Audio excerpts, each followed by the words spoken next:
Good morning, students.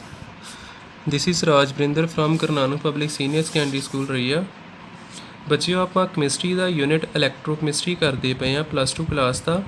ਉਹਦੇ ਵਿੱਚ ਆਪਾਂ ਪਿਛਲੇ ਦਿਨੀ ਹੈਡਿੰਗ ਲਾਇਆ ਸੀ different type of half cells. ਇਹਦੇ ਵਿੱਚ ਇੱਕ ਮੈਂ ਕਰਾਤਾ ਗੈਸ ਆਇਨ ਹਾਫ ਸੈਲਸ। ਅੱਜ ਆਪਾਂ ਦੂਜਾ ਕਰਾਂਗੇ metal ion amalgam half cell. Second type ਦਾ ਸੈੱਲ ਕਿਹੜਾ ਆ ਗਿਆ? Metal ion amalgam half cell. Metal ion amalgam half cell. Amalgam ਹੁੰਦਾ ਜੀ, ਅਮਲਗਮ ਕਿੱਦਾਂ ਬਣਦਾ ਵਾ? ਅਮਲਗਮ ਕਿੱਦਾਂ ਬਣਦਾ? ਜਦੋਂ ਕਿਸੇ ਮੈਟਲ ਨੂੰ ਮਰਕਰੀ ਦੇ ਨਾਲ ਆਪਾਂ ਮਿਕਸ ਕਰੀਏ। ਮਰਕਰੀ ਵੀ ਇੱਕ ਮੈਟਲ ਹੀ ਆ, ਅਜਿਹਾ ਮੈਟਲ ਜਿਹੜਾ ਲਿਕੁਇਡ ਸਟੇਟ ਵਿੱਚ ਹੁੰਦਾ। ਫਿਰ ਆਪਾਂ ਕੀ ਕੀਤਾ, ਜਦੋਂ ਮੈਟਲ ਮਿਕਸ ਕਰ ਦਈਦੇ ਇੱਕ ਦੂਜੇ ਨਾਲ ਅਲੋਏ ਬਣ ਜਾਂਦਾ। ਅਲੋਏ ਆਫ ਆ metal with mercury। alloy of a metal with mercury। mercury the symbol ਹੁੰਦਾ Hg। alloy of a metal with mercury, ਇਹਨੂੰ ਆਪਾਂ ਕਹੀਦਾ ਅਮਲਗਮ। ਹੁਣ ਇੱਥੇ ਹੋਣਾ ਕੀ ਆ? ਇੱਥੇ ਆਪਾਂ ਕੀ ਕਰਨਾ? concentration of metal in amalgam mass of metal present ਪਰ ਯੂਨਿਟ ਮਾਸ ਆਫ ਅਮਲਗਮ। ਆ ਜਿਹੜੀ ਚੀਜ਼ ਲਿਖੀ ਇਹਦਾ ਮਤਲਬ ਕੀ ਆ? ਮਾਸ ਆਫ ਮੈਟਲ ਪਰ ਯੂਨਿਟ ਮਾਸ ਆਫ ਮਰਕਰੀ। ਪਰ ਯੂਨਿਟ ਮਾਸ ਆਫ ਮਰਕਰੀ। ਜਿੱਦਾਂ ਆਪਾਂ ਕਹਿੰਦੇ ਨਾ ਵੀ 10 ਗ੍ਰਾਮ ਮੈਟਲ 1 ਕਿਲੋ ਮਰਕਰੀ ਵਿੱਚ, ਜਿੱਦਾਂ ਕੋਈ ਵੀ ਮੈਟਲ ਉਹਨੂੰ ਮਿਕਸ ਕਰ ਲੱਗੇ ਆ unit mass of mercury. Unit mass ਦਾ ਮਤਲਬ ਉਹ 1 ਗ੍ਰਾਮ ਹੋ ਸਕਦਾ, 1 ਕਿਲੋ ਹੋ ਸਕਦਾ, 1 ਟਨ ਹੋ ਸਕਦਾ, 1 ਕੁਇੰਟਲ ਹੋ ਸਕਦਾ। ਯੂਨਿਟ ਮਾਸ ਆਫ ਮਰਕਰੀ ਦੇ ਵਿੱਚ ਦੋ ਚੀਜ਼ਾਂ ਨੂੰ ਮਿਕਸ ਕਰਨਾ ਤੇ ਕੀ ਤਿਆਰ ਕਰ ਦੇਣੀ ਆਪਾਂ? ਅਮਲਗਮ ਤਿਆਰ ਕਰ ਦੇਣੀ। ਤੇ ਸੈੱਲ ਕਿੱਦਾਂ ਆਪਾਂ ਬਣਾਉਂਦੇ ਆ? ਜਿੱਦਾਂ ਆ ਕੋਈ ਅਮਲਗਮ ਆ, ਦੋ ਮੈਟਲ ਮਿਕਸ ਕੀਤੇ ਆਪਾਂ, ਅਮਲਗਮ। ਇਹਦੇ ਵਿੱਚ ਆਪਾਂ ਕਿਹਨੂੰ ਡਿਪ ਕਰੀਦਾ ਵਾ? ਆ ਇੱਕ ਵਾਇਰ ਡਿਪ ਕਰਦੇ ਆ ਜਿਹੜੀ ਹੁੰਦੀ ਪਲੈਟੀਨਮ ਦੀ ਬਣੀ ਹੋਈ, ਇਨਰਟ ਵਾਇਰ ਹੁੰਦੀ ਆ ਜਿਹੜੀ ਰਿਐਕਸ਼ਨ ਨਹੀਂ ਕਰਦੀ। ਬਸ ਇਹਦਾ ਕੰਮ ਹੁੰਦਾ ਕੰਡਕਸ਼ਨ ਕਰਾਉਣਾ, ਕਰੰਟ ਨੂੰ ਫਲੋ ਕਰਾਉਣਾ। ਆਪਾਂ ਕਿੱਦਾਂ ਕਰੀਦਾ? ਪਲੈਟੀਨਮ ਵਾਇਰ ਨੂੰ ਡਿਪ ਕਰੀਦਾ ਕਿਹਦੇ ਵਿੱਚ? ਅਮਲਗਮ ਦੇ ਵਿੱਚ। ਆਪਾਂ ਕੀ ਕੀਤਾ? ਪਲੈਟੀਨਮ ਵਾਇਰ ਡਿਪਡ ਇਨ ਦਾ ਅਮਲਗਮ। ਆ ਯਾਦ ਰੱਖਿਓ ਇੱਕ, ਠੀਕ ਹੈ। ਇੱਥੇ ਹੁਣ ਰਿਐਕਸ਼ਨ ਜੀ ਇੱਕ ਮੈਂ ਲਿਖ ਦਿੰਦਾ, ਮੈਟਲ ਐਕਵਸ ਫਾਰਮ ਦੇ ਵਿੱਚ। ਮੈਟਲ ਕੋਈ ਵੀ ਹੋ ਸਕਦਾ, ਅਲਮੀਨੀਅਮ, ਆਇਰਨ, ਜਿਹੜਾ ਮਰਜ਼ੀ ਹੋਵੇ। ਇਲੈਕਟ੍ਰੋਨ ਇਹਨੇ ਗੇਨ ਕੀਤੇ, ਮਰਕਰੀ ਨਾਲ ਇੱਦਾਂ ਜੋੜਦੇ ਉਹਨੂੰ, MHg ਲਿਖ ਦਿਓ, ਕੀ ਬਣ ਜਾਂਦੀ? ਅਮਲਗਮ। ਠੀਕ ਹੈ। ਆਪਣੇ ਇੱਥੇ different type of half cells ਹੋ ਗਏ, ਦੋ ਹੀ ਕਰਨੇ ਨੇ। ਇੱਕ ਹੈਗਾ ਹੀ ਗੈਸ਼ੀਅਸ ਹਾਫ ਸੈਲਸ ਜਿਹੜਾ ਹੀ, ਤੇ ਇੱਕ ਆ ਗਿਆ metal ion amalgam half cells. ਇਹਦੇ ਬਾਰੇ ਇੰਨੀਆਂ ਕੁ ਚੀਜ਼ਾਂ ਯਾਦ ਰੱਖਿਓ। ਹੁਣ ਆਪਣਾ ਅਗਲਾ ਪਾਰਟ ਸ਼ੁਰੂ ਹੋ ਗਿਆ। ਇੱਥੋਂ ਤੱਕ ਆਪਣਾ ਗਲਵੈਨਿਕ ਸੈੱਲ ਦਾ ਕੰਮ ਖਤਮ ਹੋਇਆ। ਹੁਣ ਆਪਾਂ ਇਲੈਕਟ੍ਰੋਲਿਟਿਕ ਸੈੱਲ ਪੜ੍ਹਾਂਗੇ। ਨੈਕਸਟ ਪਾਰਟ ਆ ਗਿਆ ਸਾਡਾ, ਹੈਡਿੰਗ ਆਊਗਾ ਇਲੈਕਟ੍ਰੋਲਿਟਿਕ ਕੰਸਨਟ੍ਰੇਸ਼ਨ ਸੈਲਸ। ਇਲੈਕਟ੍ਰੋਲਿਟਿਕ ਕੰਸਨਟ੍ਰੇਸ਼ਨ ਸੈਲਸ ਜਿਹੜਾ ਗਲਵੈਨਿਕ ਸੈੱਲ ਹੀ, ਉਹਦੇ ਵਿੱਚ ਤੁਹਾਨੂੰ ਯਾਦ ਹੋਣਾ ਚਾਹੀਦਾ ਆਪਾਂ ਦੋ ਬੀਕਰ ਬਣਾਉਣੇ ਸੀ। ਇੱਧਰ ਅਨੋਡ ਕੈਥੋਡ ਦੋਨਾਂ ਨੂੰ ਜੋੜ ਦਈਦਾ ਹੁੰਦਾ ਸੀ, ਇੱਥੇ ਸਾਲਟ ਬ੍ਰਿਜ ਪਾ ਦਈਦਾ ਸੀ ਆਪਾਂ।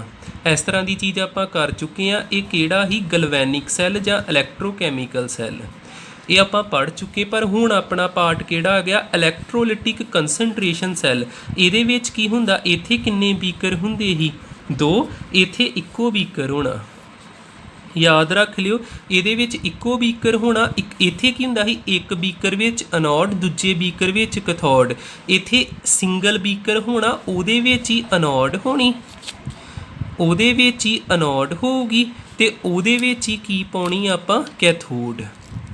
ਉਹਦੇ ਵਿੱਚ ਹੀ ਕੈਥੋਡ ਹੋਣੀ। ਬਸ ਹੁਣ ਇੱਥੇ ਕੀ ਹੋਣਾ ਵਾ? ਇੱਧਰੋਂ ਚੀਜ਼ਾਂ ਇੱਧਰ ਫਲੋ ਹੋਈ ਜਾਣੀਆਂ, ਕਿਤੇ ਨਾ ਕਿਤੇ ਫਰਕ ਹੋਣਾ। ਇੱਕ ਬੰਨੇ ਕੰਸਨਟ੍ਰੇਸ਼ਨ ਕੁਝ ਹੋਰ ਹੋਣੀ ਆ, एक बन्ने कंसनट्रेशन संघनापन जां जो भी आपां कह सकते हैं कुछ होर होनी, इधरले बन्ने कंसनट्रेशन तां करके इहदा नाम कंसनट्रेशन आउंदा पिया ना। दोवां दे विच किहदा फर्क होना, बीकर ते सेम आ, कंसनट्रेशन दा फर्क होना। कंसनट्रेशन C1 आ, इधरले बन्ने कंसनट्रेशन किन्नी हैगी आ C2, कंसनट्रेशन C2। मान लो वैसे आ रॉड्स दोवें सेम हो सकदियां, आ भी कॉपर दी बनी आ ते आ भी कॉपर दी बनी आ।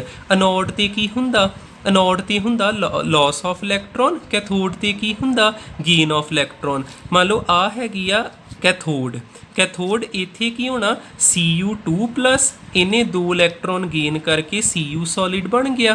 इधर की होऊगा Cu इन्हें की कीता 2 इलैक्ट्रॉन लॉस कर ले। इस तरह आ एनोड ते हुंदा पिया लॉस ऑफ इलैक्ट्रॉन, आ कैथोड ते हुंदा पिया गेन ऑफ इलैक्ट्रॉन। याद रखियो कंसनट्रेशन सैल्स विच मैं थोड़ा होर दस दिना वा। देखो आपां किहड़ा पार्ट करन डे आ, इलैक्ट्रोलिटिक कंसनट्रेशन सैल्स। तो मैं तुहानूं कहा इहदे विच सिंगल बीकर होना,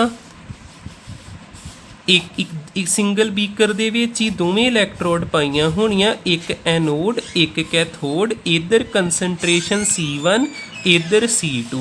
इन्हां दोनां च फर्क आ भी कॉपर दी रॉड आ भी कॉपर दी रॉड, ते करंट फ्लो करना ड्यू टू कंसनट्रेशन डिफरेंस। आपां इत्थे कह सकदे हां इन दीस सैल्स the current flows ਜਾਂ ਆਪਾਂ ਕਹਿ ਦਈਏ ਕਰੰਟ ਫਲੋ ਹੋਣਾ ਜਾਂ EMF ਜਨਰੇਟ ਹੋਣਾ, ਇੱਕੋ ਗੱਲ ਆ। ਇਨ ਦੀਸ ਸੈਲਸ ਦਾ ਕਰੰਟ ਫਲੋਸ ਲਿਖ ਲਓ ਜਾਂ ਲਿਖ ਲਓ EMF ਜਨਰੇਟਿਡ ਡਿਊ ਟੂ ਦਾ ਕਿਹਦੇ ਕਾਰਨ, ਕੰਸਨਟ੍ਰੇਸ਼ਨ ਦਾ ਫਰਕ ਆ, due to concentration difference at the two electrodes। बस ये याद रखियो। हुण इत्थे आपां कोई इहदियां एग्जाम्पलां लिखणियां ते लिख सकदे। एहो जिहड़ा मैं सैल लिखिया कॉपर दा कहण डिया ना, कॉपर सॉलिड, जिद्दां इत्थे की बनदा एनोड आ, एनोड ते की हुंदा loss of electron, copper solid copper aqueous विच ते 2 इलैक्ट्रॉन लॉस कर दिंदा कॉपर सॉलिड, इस तो की बनिया कॉपर एक्वस, तो उसकी कोई ना कोई कंसनट्रेशन मान लो 0.1 मोलर। फिर इत्थे भी साल्ट ब्रिज भावें नहीं हुंदा, जो सैल नूं रिप्रजेंट करना 2 लाइनां पाउणियां ही पाउणियां, ते इधर की हुंदा पिया कॉपर 2+, 2 इलैक्ट्रॉन गेन करके कॉपर सॉलिड बनता पिया, कॉपर 2+, 2 इलैक्ट्रॉन गेन करके कॉपर सॉलिड बनता पिया। इहदी कंसनट्रेशन 0.01। इहदा फर्क पा दिओ, आ C1 हो गया आ C2 हो गया, इन्हां नूं सेम नहीं लिखना। कंसनट्रेशन च फर्क आ तां ही करंट पैदा होना, तां ही सैल ने वर्क करना, नहीं तो नहीं वर्क करना। हुण मैं एक होर एग्जाम्पल नोट विच दस दिना। एग्जाम्पल जिद्दां मान लो इत्थे कॉपर ना हुंदा, कोई गैशियस इलैक्ट्रोड होवे ते प्लैटीनम आपां वायर लैने हुन्ने, H2 इनर्ट इलैक्ट्रोड लई प्लैटीनम, गैशियस आ इहदा 1 ATM इधर हैगा, ते कंसनट्रेशन जिहड़ी आ जदों H2 गैस होवे ना उदों कंसनट्रेशन पार्शियल प्रैशर ना दसी दी, जदों ये आयनिक फॉर्म दे विच आ फिर मोलर वगैरह ना दसी दी।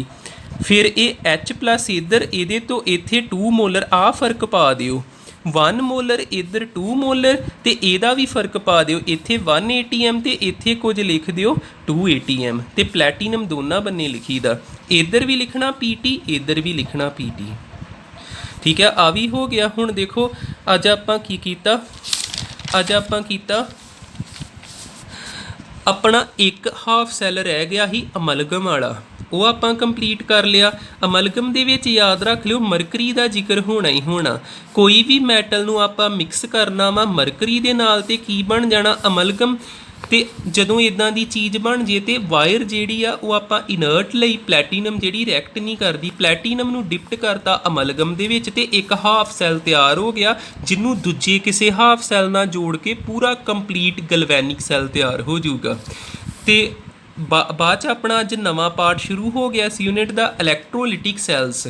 ਉਹਦੇ ਵਿੱਚ ਕੀ ਹੁੰਦਾ, ਇੱਕੋ ਸਿੰਗਲ ਬੀਕਰ ਲਈਦਾ, ਉਹਦੇ ਵਿੱਚ ਹੀ ਰੋਡ ਡਿਪ ਕਰੀ ਦੀਆਂ, ਦੋਵੇਂ ਸੇਮ ਮੈਟਲ ਦੀਆਂ ਬਣੀਆਂ ਹੋਣੀਆਂ ਚਾਹੀਦੀਆਂ। ਅਤੇ ਫ਼ਰਕ ਕਿਹਦਾ ਹੋਣਾ, ਸਿਰਫ ਅਤੇ ਸਿਰਫ ਕੰਸਨਟ੍ਰੇਸ਼ਨ ਦਾ। ਦੋ ਆਪਾਂ ਐਗਜ਼ਾਮਪਲਾਂ ਕੀਤੀਆਂ, ਇੱਕ ਜੋ ਆਪਾਂ ਕਰਦੇ ਪਏ ਸੀ ਕਾਪਰ ਵਾਲਾ ਉਹਦੀ ਐਗਜ਼ਾਮਪਲ, ਅਤੇ ਇੱਕ ਮੈਂ ਹਾਈਡਰੋਜਨ ਗੈਸ ਵਾਲੇ ਸੈੱਲ ਦੀ ਵੀ ਐਗਜ਼ਾਮਪਲ ਦੇ ਦਿੱਤੀ। ਥੈਂਕ ਯੂ, ਇੰਨਾ ਰਿਵਾਈਜ਼ ਕਰਿਓ।